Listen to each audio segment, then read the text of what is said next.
What if I told you that the most powerful skill in the world is not coding, not investing, not even public speaking? It's knowing how to make people feel good about themselves. One book figured this out in 1936, and 30 million copies later, it's still changing lives. This is How to Win Friends and Influence People by Dale Carnegie, and today we break it down so you can use it starting tomorrow. Let me paint you a picture. Imagine two people walk into a job interview, both equally qualified. One talks about their achievements the entire time. The other asks the interviewer thoughtful questions, listens deeply, and makes the interviewer feel brilliant. Who gets the job? Every single time. It's the second person, and that's exactly what this book teaches you. Part 1. The Foundation. Carnegie's first and most radical insight is this: never criticize, condemn, or complain. Now, I know what you're thinking, but what if someone is actually wrong? Here's the thing. Al Capone, yes, the notorious gangster, once said he was just helping people when the law wouldn't. He genuinely believed he was a good person. That's how powerful self-justification is. Criticism doesn't change people, it just makes them defensive. Think about the last time someone criticized you harshly. Did you immediately think, wow, they're right, I'll change everything? No, you probably thought of 10 reasons why they were wrong. Criticism wounds pride, stirs resentment, and achieves nothing. Carnegie says, instead of criticizing, understand. Ask yourself why a person did what they did. That question alone makes you 10 times more powerful in any relationship. Principle 2. Give honest and sincere appreciation. Notice the word sincere. This is not flattery. Flattery is hollow. Appreciation is real. There's a huge difference between saying, nice work, because you have to, and saying, I noticed how carefully you handled that difficult client today. That took real skill. One goes in one ear and out the other. The other, that person remembers it for years. Charles Schwab, one of the first men to earn $1 million salary in America, said his greatest asset was the ability to arouse enthusiasm in people through appreciation and encouragement. He didn't crack the whip. He didn't threaten. He praised, and people gave him everything they had. The world is starving for appreciation. Be the person who gives it freely, and people will follow you anywhere. Principle 3, and this one is everything. Arouse in the other person an eager want. Stop thinking about what you want. Start thinking about what they want. Carnegie uses a fishing analogy that's genius. When he goes fishing, he doesn't use strawberries as bait, even if he loves strawberries. He uses what the fish wants, worms. The moment you start thinking from the other person's perspective, every conversation changes. Here's a real-world example. You want your teenager to stop spending all day on their phone. Lecturing them about wasting their life will get you nowhere. But say this: I noticed you're really good at editing videos. Have you thought about starting a YouTube channel? You could actually make money doing what you love. Now you just connected their want to your concern. That's Carnegie's genius. Align your goal with their desire. Part 2. 6 ways to make people like you. And before you say, I don't need people to like me, hear this. Likability isn't about being popular. It's about trust. It's about influence. It's about whether people open doors for you or close them. Carnegie's first principle here is so simple it almost feels like a trick. Become genuinely interested in other people. Theodore Roosevelt, one of the most beloved presidents in U.S. history, remembered the names of virtually every person he ever met, from stable hands to senators. When a White House staff member walked by, Roosevelt would call out their name and ask about their family. People were devoted to him, not because of his title, but because he made them feel seen. That is the power of genuine interest. Principle 2. Smile. Now don't roll your eyes. Carnegie dedicates a full chapter to this because it works on a neurological level. A genuine smile says, I'm glad to see you. It triggers warmth, trust, and openness in the other person almost automatically. He quotes a Chinese proverb, a man without a smiling face must not open a shop. Your face is your first message. Make it a good one. Principle 3. A person's name is to them the sweetest sound in any language. Think about it. When someone you just met uses your name in a conversation, that's a great point, Rahul. Something lights up inside you. Carnegie trained himself to remember names by writing them down, repeating them, and associating them with images. Leaders who master this have an almost unfair advantage. People feel valued before they even know why. Principle 4. Be a good listener. Encourage others to talk about themselves. Here's the uncomfortable truth. Most people in conversations are just waiting for their turn to speak. They're not listening, they're loading. But a great listener, they're rare. They're magnetic. They make the speaker feel brilliant, understood, and deeply valued. Carnegie says you can make more friends in 2 months by being interested in others than in 2 years by trying to get others interested in you. There's a story of a botanist at a dinner party. He spent the entire evening listening, just listening, to another guest talk about exotic plants, world travel, and rare herbs. At the end of the night, the guest told the host it was the most fascinating conversation he'd ever had. The botanist had barely said 10 words. That's the magic. People don't remember what you said. They remember how you made them feel. Principle 5. Talk in terms of the other person's interests. Before every important conversation, Carnegie would research what the other person cared about. Meeting a businessman? He'd know their industry. Meeting a professor? He'd read their latest ideas. This isn't manipulation. It's respect. It says, I valued you enough to prepare. And people respond to that on a deeply emotional level. And principle 6. Make the other person feel important and do it sincerely. Every human being, Carnegie says, has a deep craving to feel significant. The bus driver, the janitor, the intern, the CEO, we all want to matter. Acknowledge people. Say, I noticed your contribution. Say, what do you think? 2 questions that cost you nothing and earn you everything.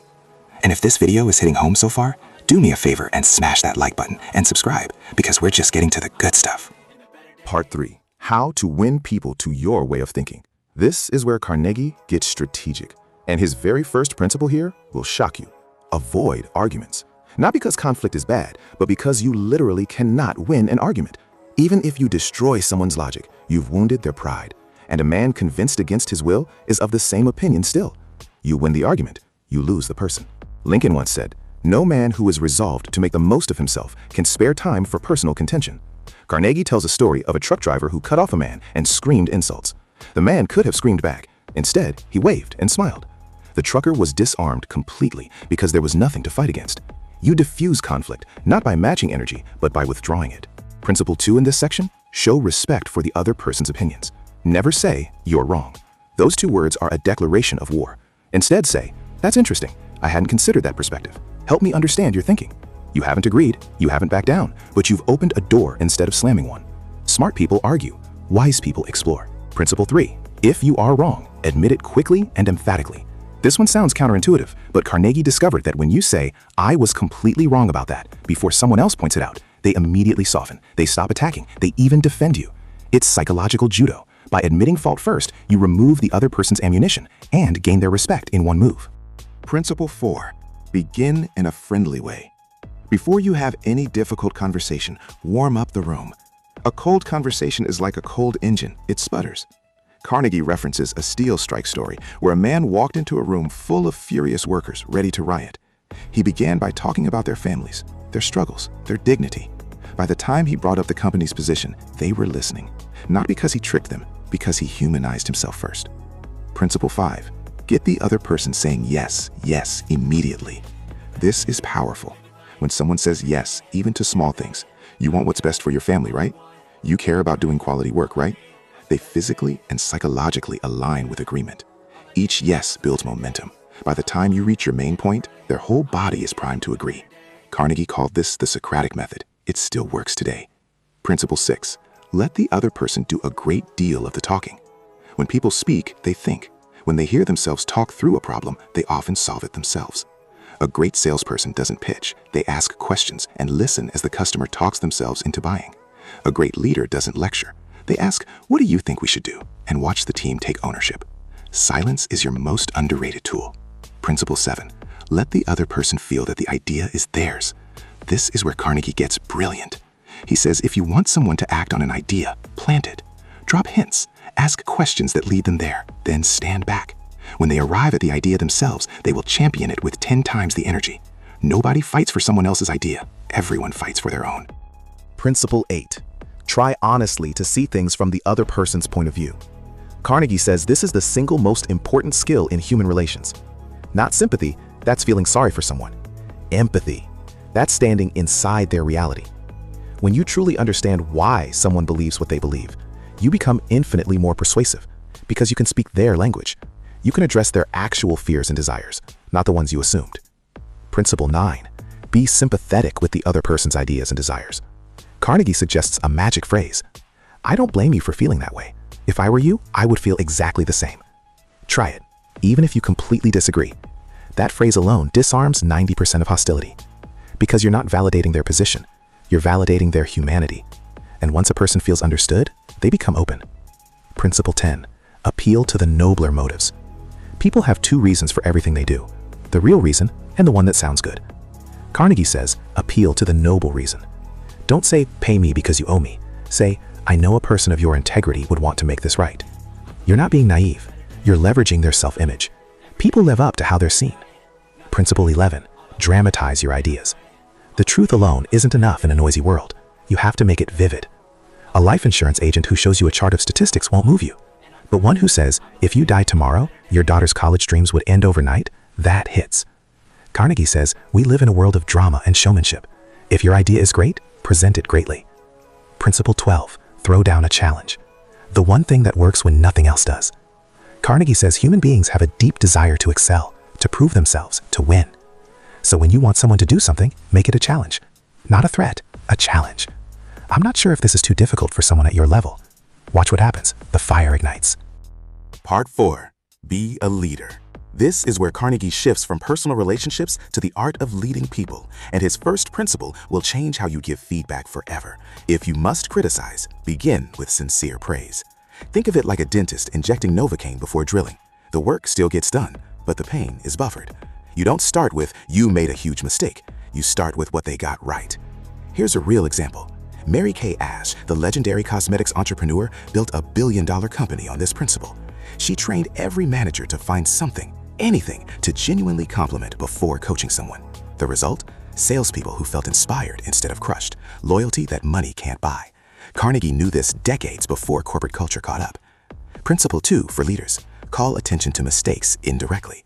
Instead of, you messed up the presentation, say, the presentation was strong overall. Next time, if we add stronger data points, it'll be unstoppable. You said the same thing, but one version destroys, the other builds. The information lands, the person's dignity stays intact.